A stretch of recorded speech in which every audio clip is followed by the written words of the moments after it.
अस्सलाम वालेकुम प्यारे बच्चों, क्लास 10th उर्दू में हम आज चकबस्त की लिखी हुई नज़म रामायण का एक सीन का दूसरा हिस्सा पढ़ेंगे।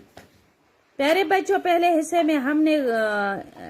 पहले वीडियो में हमने इस नज़म की रीडिंग हमने की थी पहले हिस्से में, और थोड़ी बहुत तशरीह भी की थी पहले वीडियो में। प्यारे बच्चों, अब इस हिस्से में हम इसकी तशरीह करेंगे। आप प्लीज ध्यान दीजिए। प्यारे बच्चों, नज़म रामायण का एक सीन चकबस्त की एक उम्दा नज़म है। जैसा कि आपको मैंने पहले हिस्से में या पहले वीडियो में बताया था कि चकबस्त का असली नाम पंडित ब्रिज नारायण था और चकबस्त उसका लक़ब था।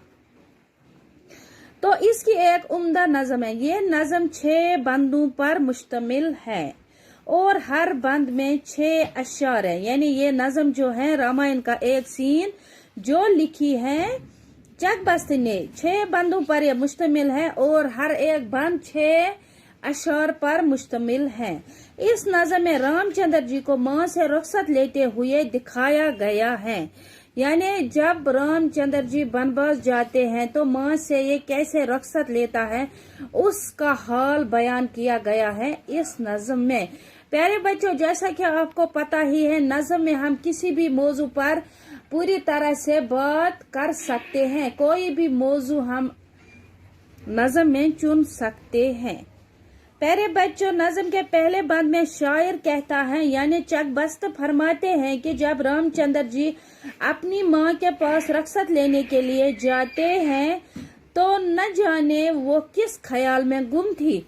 यानी रामचंद्र जी की माँ पता नहीं किस ख्याल में गुम थी और ना वो कुछ कहती थी ना कुछ, मतलब उसके होंठों पे जैसे चुप्पी लगी थी। अपने बेटे की तरफ हसरत की निगाहों से देखा रामचंद्र जी की माँ ने। एक आह भरी और इसकी आंखों से आंसू बहने लगे। यानी आह खींच ली उसने, यानी हसरत भरी नजरों से देखा और एक आह खींच ली। इसके चेहरे का रंग इसके दिल का हाल बयान करने लगा और इसके जिस्म का हर बाल जबान की तरह बोलने लगा। यानी चेहरे का रंग, हालत, दिल, यानी इसके जैसा कि आपको पता है फेस, जो चेहरे पर जो हालत होती है वो तो खूब हमें दिखाई देती है। जो दिल में हालत हो, अगर कोई इंसान खुश होता है तो उसके चेहरे से ही पता चलता है, और अगर इंसान कोई गमगीन होता है तो वो भी हमें चेहरे से ही पता चलता है। तो उसकी रामचंद्र जी की मां के चेहरे को ही देखकर उसके दिल का हाल नजर आता हुआ दिखाई देता है और मोए तन, यानी उसके जिस्म के बाल जैसे जबान की तरह बोलने लगते हैं वैसे ही दिखाई देता था। प्यारे बच्चों, दूसरे बंद की ओर चलते हैं। अगर हम देखेंगे दूसरे बंद में क्या लिखते हैं चकबस्त के आखिरकार माँ के मुंह पर जो मायूसी छाई हुई थी, यानी जो मायूसी का ताला लगा हुआ था माँ के मुंह पर, तो वह खुल जाता है और बेटे से बात करना शुरू करती है रामचंद्र जी की माँ और पुरानी सारी बातें दोहराती है। यानी जो भी उसका गम है, जो भी उसका दुख है वो दोहराती है। दूसरे बंद में चकबस्त हमें यही फरमाते हैं कि पहले बंद में अगर हम देखेंगे तो उस वक्त रामचंद्र जी की माँ को चुप्पी लगी हुई थी। यानी वो तो कुछ भी बोलती नहीं थी। जिम्बिश हुई लबों को बरी एक सरद आ, जैसे उसके लबों पर थरथराहट थी। यानी वो तो कुछ भी बोल नहीं सकती थी। लेकिन दूसरे बंद में उसके मुंह का जो वो मायूसी थी, जो वो हसरत से देखती थी, वो तो उसके मुंह का अब ताला खुल गया। अब वो बेटे से बात करनी शुरू हो गई और सारी पुरानी बातें वो दोहराने, गले शकवे दूर किए जाते हैं। वो अपने दिल का दर्द, खून जिगर बयान करने, यानी इसके दिल का दर्द इसके आंसू से साफ ज़ाहिर होता है। यानी अब इतना वो रोने लगी, इतना वो गिड़गिड़ाने लगी कि उसका सारा जो दिल का दर्द वो बहने लगा आंसुओं की सूरत में। तो प्यारे बच्चों, नज़म के तीसरे बंद की ओर चलते हैं और देखते हैं कि तीसरे बंद में क्या फरमाते हैं चकबस्त।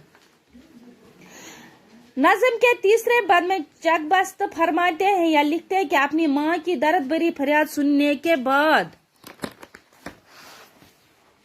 क्या होता है, रामचंद्र जी भी गमगीन हो जाते हैं और उनकी आंखें भी भर आने लगती हैं।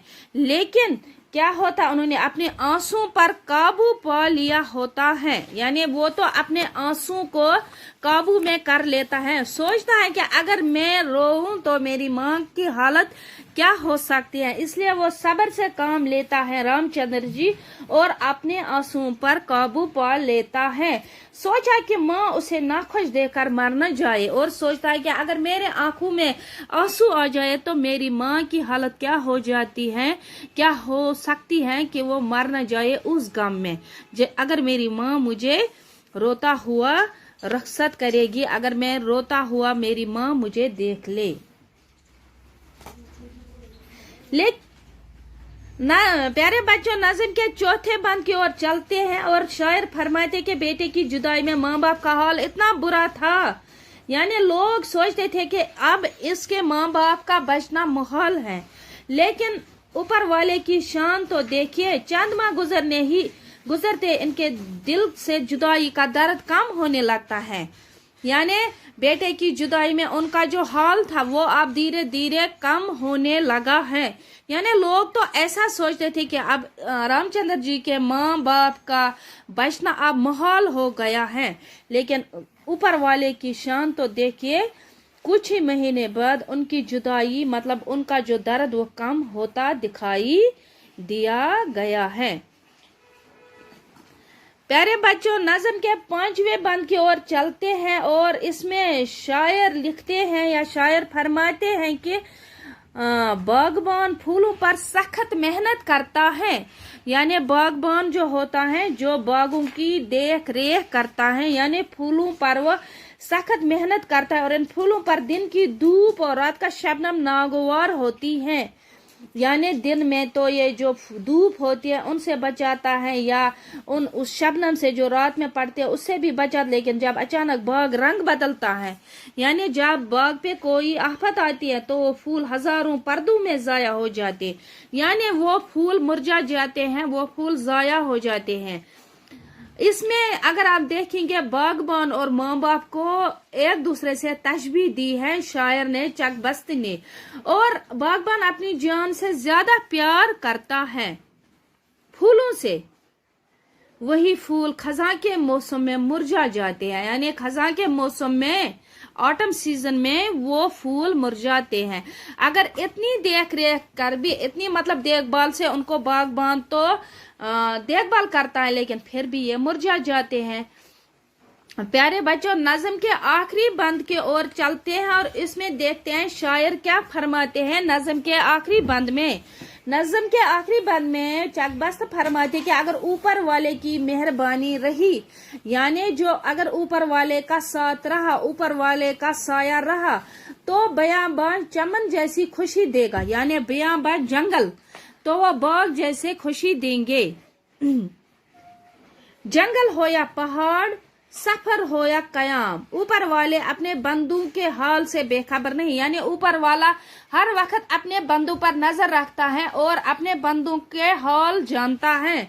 यानी किसी भी जगह अगर ऊपर वाले की मेहरबानी रही तो कोई भी जगह इंसान को गम नहीं देगी। अगर बियां जाता है तो वहां भी चमन जैसी खुशी देगा।